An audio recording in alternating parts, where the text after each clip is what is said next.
Mas você tava falando que era um lugar que talvez você quisesse ir com uma companhia masculina, com um amigo.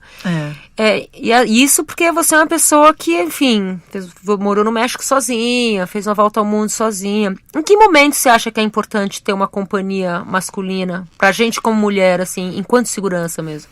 Então, é porque eu quero fazer essa viagem pra Mongólia, pra povoados, eu quero as ideias da pessoa. Eu quero comprar um cavalo e atravessar a Mongólia, fazer um rolê pela Mongólia a cavalo, porque eu sei que as estradas lá são horríveis, e eu conheci algumas pessoas que foram de carro, fizeram aquele rally mongol, que é uma galera que sai de Londres e vai dirigindo até a Mongólia e doa um carro no final na capital da Mongólia, Ulaanbaatar. E aí eu li vários relatos, até um amigo que é blogueiro de viagem. E aí eu vi os relatos dele e falei, gente, não é o certo andar de carro nesse lugar. Porque são umas crateras, os carros quebram. Tipo, qual que é a diversão de ficar passando perrengue de carro no meio do deserto? Você já leu Tudo Errado, do Rafael Eriksen? Não. É um relato do Rally Mongol, que ele, tipo, nunca na vida tinha pensado em participar de um rolê desse. Não sei bem como ele cai lá. E cara, é hilário de ler, porque não tá acontecendo com você, Exato! E eu imagino que deve ser uma experiência bem mais gostosa de fazer a cavalo. Só que a questão eles nunca que vão vender um cavalo para uma mulher sozinha, eu acho, sabe? Tem muitos preconceitos em relação a isso. É uma sociedade muito fechada. Então, eu acho que estando com um homem vai ser muito mais fácil fazer essas negociações, vai causar muito menos estranhamento. E também uma coisa que foi muito boa de estar na Índia com um homem foi que a gente conseguia entrar nos lugares que se eu tivesse sozinho eu teria medo. A gente ia se embrenhando no meio de uns bairros, assim, numas cidadezinhas, a gente ia pro Varanasi, pegava umas ruas laterais, que se eu tivesse sozinha eu não teria ido. As pessoas olham muito pra gente, né? Porque nós somos tão diferentes das outras pessoas. Estando com o Fernando, e que ele é fotógrafo, estando com uma câmera, as pessoas abriam a porta da casa, e era muito legal, porque ele ficava conversando com os homens, eu ia pro lado das mulheres e, tipo, mergulhava no mundo delas, era sensacional. Porque eu também não teria acesso a conversar com aquelas mulheres, a ter o contato com aquelas mulheres, se o Fernando não tivesse aberto a porta, se o marido não tivesse aberto a porta pro Fernando, convidado a gente pra entrar. Então eu acho que deve ser muito mais interessante estar com a Mongólia com um homem, porque, eu vou me sentir mais segura pra entrar nos lugares mais remotos, né, que não tem uma estrutura de turismo, que a galera não vai falar inglês direito, nem nada. E também porque eu acho que isso vai me abrir portas para entrar em contato com outras pessoas que eu não conseguiria entrar se eu estivesse sozinha. É uma realidade, né? Isso é uma conversa que eu já tive muito com os meus amigos homens viajantes, assim, tipo, gente, é diferente. Eles não entendem. Não, eu acho até que entendem. Ai, tem amigos que não entendem. Mas é que é diferente viajar sozinha como mulher e como homem. Aliás, mesmo acompanhada. Sim, sim. É diferente. Homens não passam por perrengues ou não podem estar numa situação de perigo? Podem, sim. Acontece.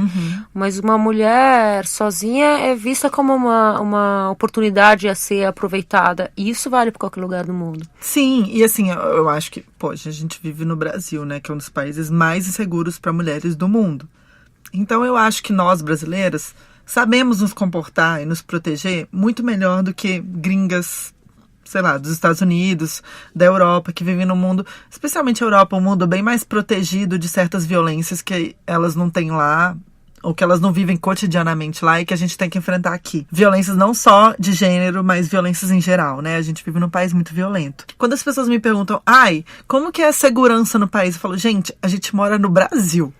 Tá, assim, a gente tem que enfrentar muito mais barra estando no Rio, que tem arrastão na praia a qualquer hora, do que, a qualquer hora não, mas é muito frequente. Mas que tem. Faz parte do cotidiano da cidade, um arrastão, e as pessoas sabem o que fazer quando acontece um arrastão, do que a Índia, onde isso não é comum, as pessoas ficam horrorizadas. Eu contei, né, quando eu tava lá no Kerala, eu contei para as pessoas que tinha arrastão, as pessoas ficaram em choque, que elas não conseguem nem imaginar que isso existe. Então, assim, a gente sabe se cuidar. Então, a questão da segurança é muito mais, a gente sabe se cuidar, mas uma mulher sozinha é muito mais assediada, muito mais questionada do que ela quando tá acompanhada. E aí, às vezes, quando a gente não quer ser questionada, é muito mais fácil estar com uma pessoa que também tá na mesma vibe que a gente. Não precisa ser o marido, né? Mas um amigo, alguém que viaja com a gente, que vai estar ali, que vai fingir que é nosso marido, pelo menos, assim, né? E vai fazer a viagem ficar muito mais fácil. Não quer dizer que não vai poder fazer sozinha. Eu acho que dá pra fazer sozinha. Só que vai ser uma viagem muito diferente. Eu acho que vai ser uma viagem que vai ser muito mais prazerosa, estando com alguém que vai me ajudar a abrir portas e chegar em lugares que eu não iria se eu estivesse sozinha. E muito mais relaxada, né? Isso não quer dizer que eu não vou deixar de cuidar da minha segurança, mas acho que eu vou estar mais Claro, tranquila. não é jogar na conta do cara também. Não, Tipo, estou com nada a você, ver. cuide de mim. Não é isso. Não. Mas é que tem, inclusive, países que a gente tem que necessariamente estar com um cara para viajar. Tem países muçulmanos que você não vai conseguir alugar um quarto de hotel se você tá sozinha, você precisa estar com o marido. Não, uma amiga minha, ela tentou Irã não desculpa, precisa... não é uma realidade para todos os países muçulmanos do mundo, tá? Tô falando sociedades mais fechadas, mais rígidas. Mas uma amiga, por exemplo, Irã, a gente tem visto na chegada, né? A gente não precisa de nada pra fazer o visto, mas precisa ter um visto. Aí eu tenho uma amiga, Fabiana Zani, que ela é louca pra ir pro Irã, só que ela não é casada, ela quer ir sozinha, e ela já tentou 2 vezes tirar o visto antes de sair, porque ela não quer ser, né, recusada na fronteira, e os caras não dão visto pra ela, porque ela não vai junto, não tá pedindo junto com outro homem. Mas é uma forma deles se precaverem também. Tipo, essa mulher vindo sozinha pra cá, ela pode causar, sei lá o que ela vai fazer. Se meter em problemas e depois eles vão ter que lidar com isso. E o Irã é um país que é muito complicado isso, né? Uma mulher solteira, ela não pode estar no carro junto com um homem. Exatamente. Que não seja da família dela. Então, é muito triste essa situação, mas isso assim, o Irã é a Pérsia, sabe? É um país que eu não vou. Se eu tiver a oportunidade de ir, eu vou amanhã, sabe? Assim, tô reservando a minha passagem. E se eu precisar ir com um homem pra fazer isso, é isso. Vou achar um amigo e a gente vai. Aguenta o boy, né? Aguenta o boy. Eu sou a minha própria embarcação.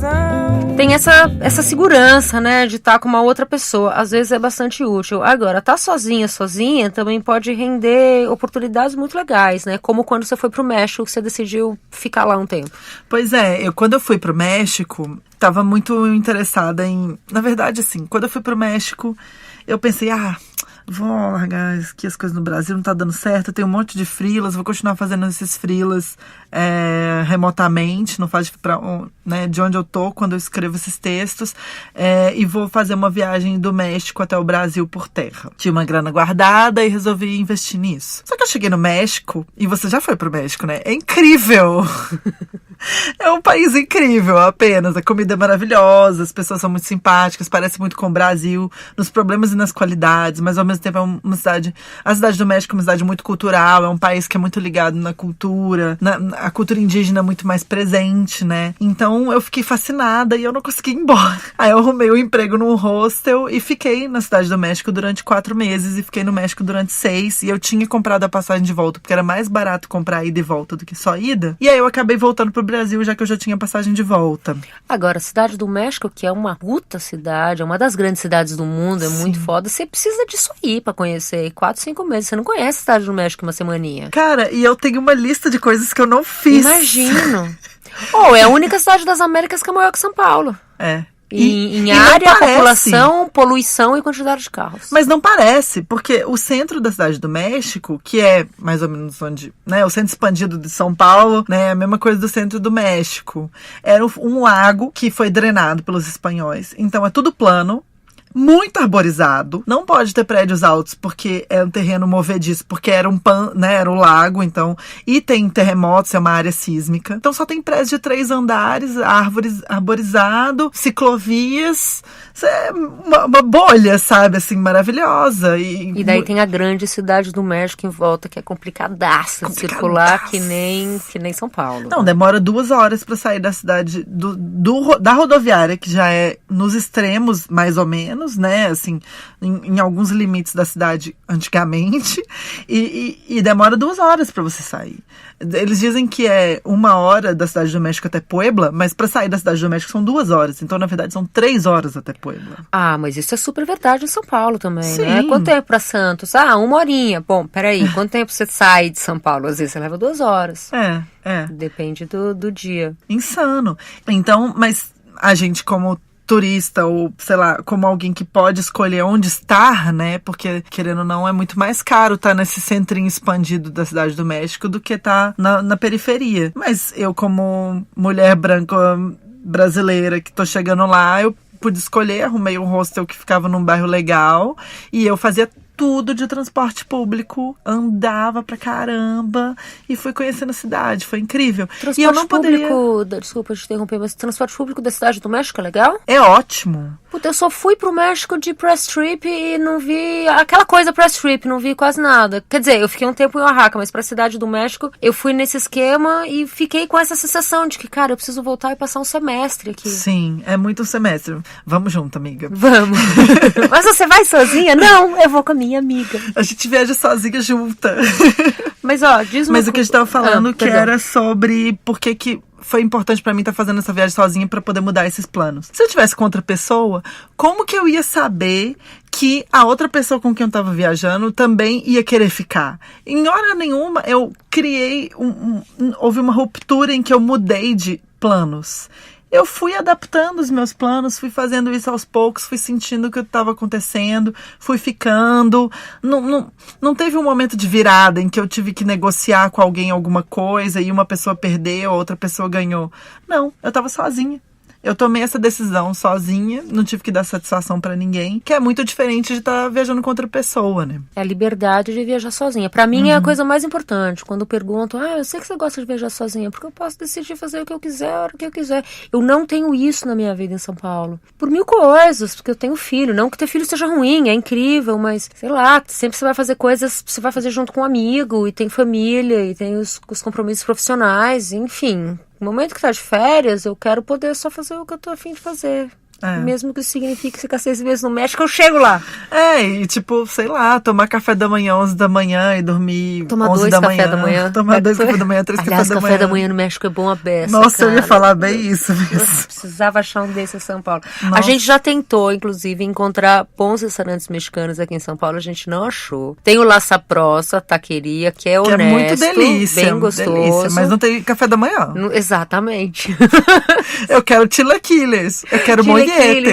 Aquele chocolate quente com farinha de amêndoas dissolvido em água. Aquilo é bom demais. Voltando aqui, mas eu puxei o assunto México por causa do seguinte. Você falou agora há pouco que você levou um tempão pra escrever um post decente sobre Índia no blog, né?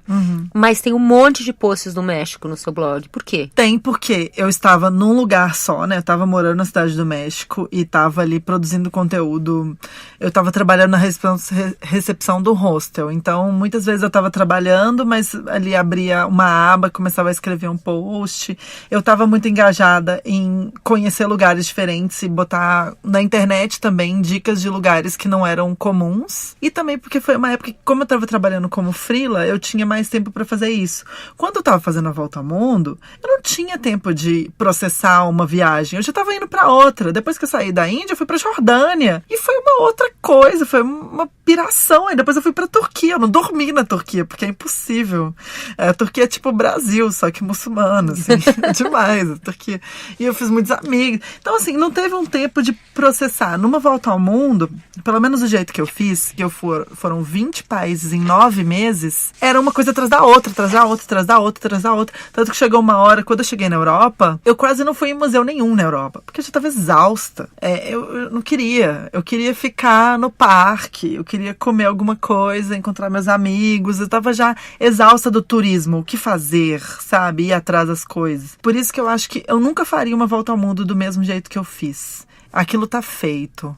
Eu não tenho interesse de passar pouco tempo mais nos lugares. Eu quero estar muito tempo nos lugares. Estar no México durante 6 meses me permitiu não generalizar certos comportamentos que eu tinha identificado na Cidade do México, mas que eu fui para uma outra cidade e não identifiquei, ou que eu circulei em outros círculos de pessoas e não identifiquei. Tem mais tempo de entender aquela cultura, de descobrir os lugares que eu gosto, as comidas que eu gosto.